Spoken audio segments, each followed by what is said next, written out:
Joe, this is on you, buddy. All right. So just let's finish real quick, okay? So you're working these theories, right? You're working your face-to-face, and you're working all these things. But again, not necessarily will they all be being used at the same time.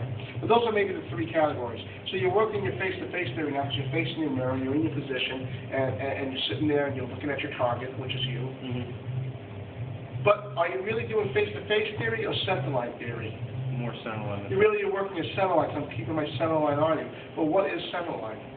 You know, some people think center line means, oh, my center to your center, my nose to your nose. No, that's face-to-face theory. Center line theory is like if Troy's in his center here, well, this is his center, but if I face him on this angle, this is his center, and all around, because the center really, again, as we spoke about before, is, you know, corkscrew to the top of his head, out his groin area into the ground, right? That's really what your center line is, your true center, right? So, I want to keep my center line on his center, but that doesn't necessarily mean that I have to be keeping my center line or my face-to-face directly on the front of his face, right? I can keep my center line here, my face is on his face, on the side of his face, not the front of his face, and I'm fine. Now his center line's not on me, but that's not my issue as far as my opponent's concerned. Clearly, as far as, you know, his training's concerned, how he defends against me, as I slip to the side, I go to throw a strike or something, or as I begin to move with him, he pivots, so it's his center, and he deflects me by staying again, keeping me face-to-face or center-to-center with me. Now, if he was a step away from me and stepped to the side, let's say from here, he steps out, he's still face-to-face and center-to-center with me, and now I'm in the bag. So, God bless you. Now you're immortalized. So, you know, and that's my bad, and of course I need to flow with that too, right? So, and clearly we're not going to wait for him to get there to move. We move incrementally or symmetrically with him as he moves, right? So, we got to understand that aspect of it. Another thing to think about when you're talking about your center line, and you're talking about face-to-face theory, and clearly all these movements, or all these hand positions have to stay within, again, the fixed elbow position, right, for safety purposes, right, which we talked about with you a little while ago, right? Those are all already, that's a given as far as this conversation is concerned, okay? But let's say Troy throws a punch, and I put a bombshell for whatever reason. We'll just pretend that the bombshell is the appropriate thing to do as opposed to just straight over punch or whatever the case may be. Well, if I had a saber shooting through my wrist, going through and going through, I want to ask Troy, where would that saber protrude into based upon the pressure, or if any pressure, that he's feeling at him or away from him or wherever. So if he was to poke himself, he's pointing basically just to, you know, just to his left side of his center, literally like a half inch, 4 inch from the dead center. Probably less, okay? So I have actually to make a small adjustment, and probably when I just kicked in just now, instead of looking at you, it did so. Now, my face-to-face is clearly on him. But if you were to come to this side over here for a second, come over here for a second, you two, Joe, so that we can hopefully ever get something done right. Because we never do. Thanks, Joe. But if I'm here and I was just to turn my face away in a position where my hands are facing, he'll tell you that he doesn't feel the pressure anymore. He's feeling more of this, where I'm scooping him past the center line, and of course he would not do that. As I went past him, he'd let me go. And you know, I'd be at a loss at that point. So it would eliminate that. So what is the difference between face-to-face theory and center line theory? That's small. It's small, but something that needs to be understood. Okay. So from a beginner's perspective, my center line follows where my face-to-face is. Why? Because my center line theory isn't so much where I'm facing, it's where my mass is flowing towards. Does that make sense? Yeah. So if I'm facing here, my mass is following where my face is pointed at. That's, of course, where Joe's facing now the camera, so they get to see my face a little bit more. Okay? But if I turn towards Troy, and I put it back in, the energy goes back there, right? If I turn here and I go more to a bridge arm as opposed to a bounce out, my face-to-face is here, my center of mass is here because I'm in the, you know, ideal textbook Kinyama stance, and of course that gives me the best, you know, center line flow and all that stuff I can have right now. So what do? Picture your center line, if you can. Picture yourself having a big cylinder filled with water or a gelatin, whatever you want. And on the inside of that is a stick that is on maybe a spike of some kind. And it's just loose enough that the stick can wobble.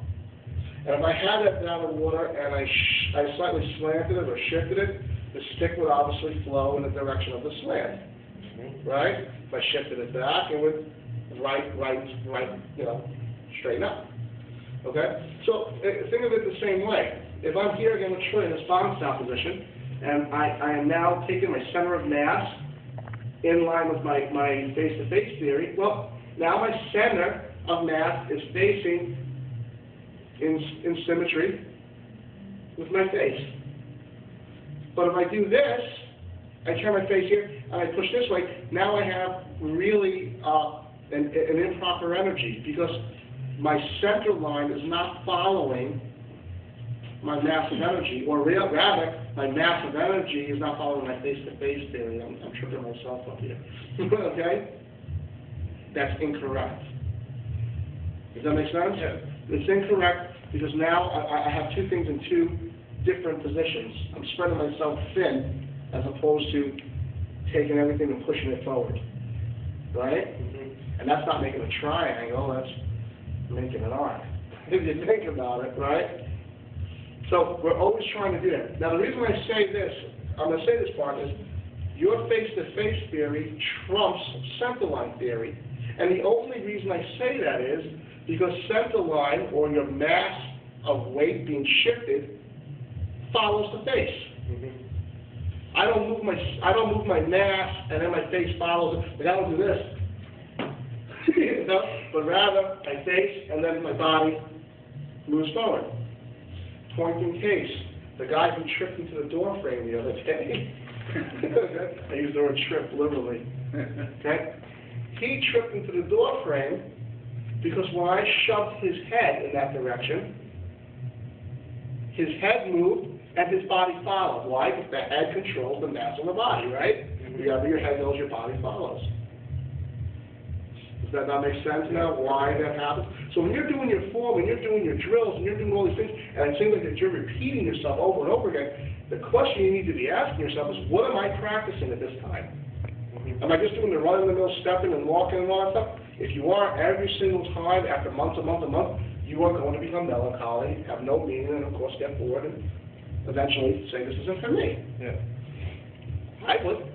You know? But if you're doing these drills, and every time you're doing your form, or stepping drills, or pox out, lops out, overflow drills, whatever they are, and you're trying to perfect a specific function, well, I want to make sure I'm always staying center line. I always want to make sure I'm staying face to face. I want to make sure my structure is right, so that no matter where I go, you know, I'm in that fixed double position.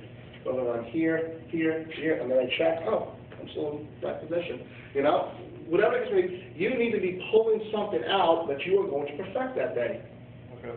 Does that make sense? Because if you don't, then you're doing the same drill. Yeah. But if every time you do it and you start to perfect a concept, then what happens is you can then start working 2 or 3 concepts eventually as you do the same drill simultaneously.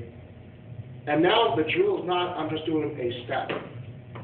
But rather, okay, and my feet, am I good? Okay, this is perfect. Did my body follow? Did my mass follow? Did I just stay forward and follow face to face? Did I shift and now follow center line theory and stay face to face and keep in structure? Is my fixed elbows right? So at first, you pick one thing that you're trying to work on. And then every 2 or 3 steps, you pull another concept into it, and then the third. And it may take you a couple of months to get this all together. But before you know it, you built something. You built something from the ground up. And this is something that you can push it all together. And then you start putting those theories into it. And now, this is when I tell you guys that, you know, learning Wing Chun, you know, it's sequential. You know, everything starts to pile on and pile on. It's no longer that, you know, 3 times 3 is 9, but it's 3 to the third, to the third, to the third, to the third, because things start to pile on top of things, on top of things, on top of things, and you got a lot from a little. Does that make sense? Mm-hmm.